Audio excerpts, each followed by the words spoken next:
Tila sobrang nag-aalala ang dating asawa ni Chris Aquino na si James Yap matapos makita ang interview kahapon ni Tito Boy kay Chris. Grabe, men.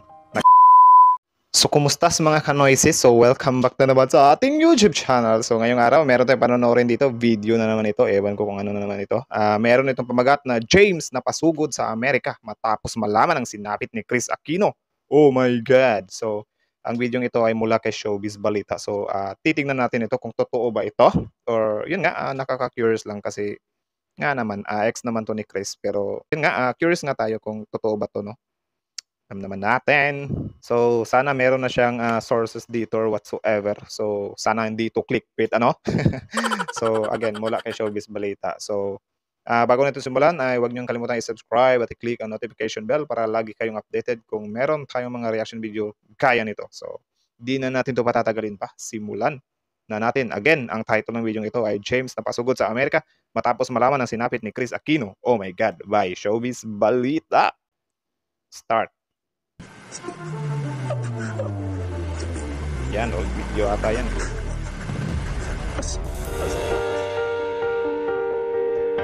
Showbiz Balita. Tila sobrang nag-aalala ang dating asawa ni Chris Aquino na si James Yap matapos makita ang interview kahapon ni Tito Boy kay Chris. Grabe, men. Nakita niya pala. Pengi resibo. Ayon sa chika, naging emosyonal di umano si James Yap matapos malaman ang lahat-lahat sa kalagayan ngayon ng nasabing Queen of All Media Chris Aquino. I think yung sabi niya na ayon sa chika, sa kanya lang to. Or yun nga, gawa-gawa niya lang para makagawa ng ganito, di ba? So, iwan ko lang kasi sobrang pangit kasi ng ganito, men. Gumagawa ka ng ganitong video kahit wala namang katotohanan, di ba?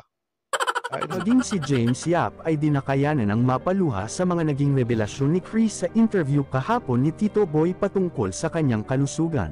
So ayun, napaluha daw si James Yap habang pinapanood yung interview ni Chris Aquino. So I don't think so kung possible yun. Even though mag-ex sila pero sobrang tagal na kasi ng panahon na yun. So yun, maybe naiyak pero hindi siya gaanong emotional or yun nga, nalulungkot lang. I don't know. May chika ding nagpa-book daw ng ticket si James upang bisitahin ang nasabing Queen of All Media Yun, na may chika daw na nagpa-book ng ticket si James para bisitahin sa Amerika. So, saan galing ang chika? Pengi ng, tawag dyan, pengi ng resibo or ng sources, di ba? Chris Aquino. Tila kinalimutan na din ni James Yap ang lahat ng mga negatibong nangyari sa kanila noon ni Chris. Sana all.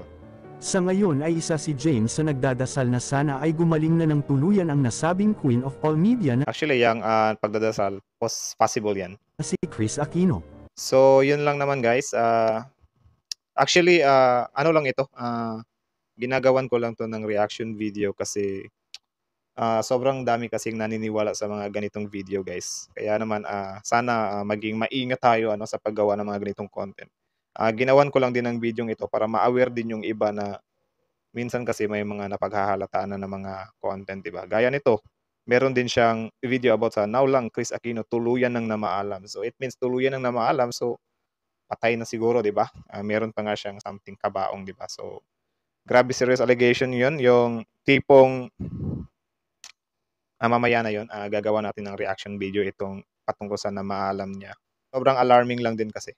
Itong si James Yap na napasugod, fake news ata to or siguro kung totoo man, I don't know, pero para sa akin high possibility na fake news lang to yung si James na pasugod doon sa Amerika kasi sino ba naman siya, 'di ba? Ex lang naman siya or yun, sobrang labo lang din talaga guys kung sasabihin mo na susugod yung ex mo doon, 'di ba? Meron naman siyang kapamilya or meron naman siyang new boyfriend, bakit yung ex pa yung susugod doon? Tapos yun, mangiyak-ngiyak pa. Siguro yung prayers, agree ako doon. May high possibility rin na nagpe-pray si James para kay Chris, 'di ba? Kasi yun naman yung nanay ng anak niya. Tapos, 'di ba si Bimbi ata yung anak ni James at Chris, 'di ba? So, ayaw niya ring mawalan ng mami yung anak niya, 'di ba? So, possible yun yung humihingi ng prayer. Pero itong lumipad doon, I don't think so. Di tayo maniniwala dito hanggat wala itong resibo or something like that, 'di ba? So, yun lang naman. Sana naman wag ganito kasi yun nga, may sakit na nga yung tao, 'di ba? Tapos ganito pa yung mga anuhan natin. So yun lang para sa akin hindi to siya. So yun lang para sa akin dito totoo men.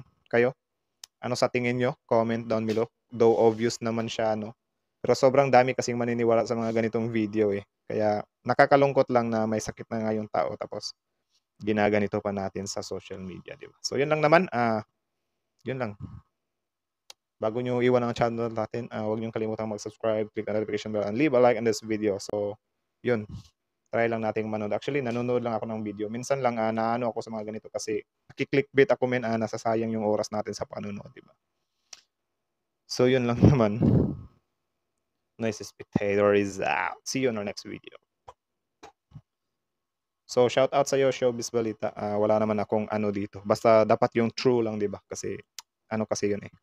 Buhay na ng tao yung usapan dito or yung may illness nga yung tao, di ba? So, yun lang. Kita-kits sa susunod na video. Nice Spectator is out.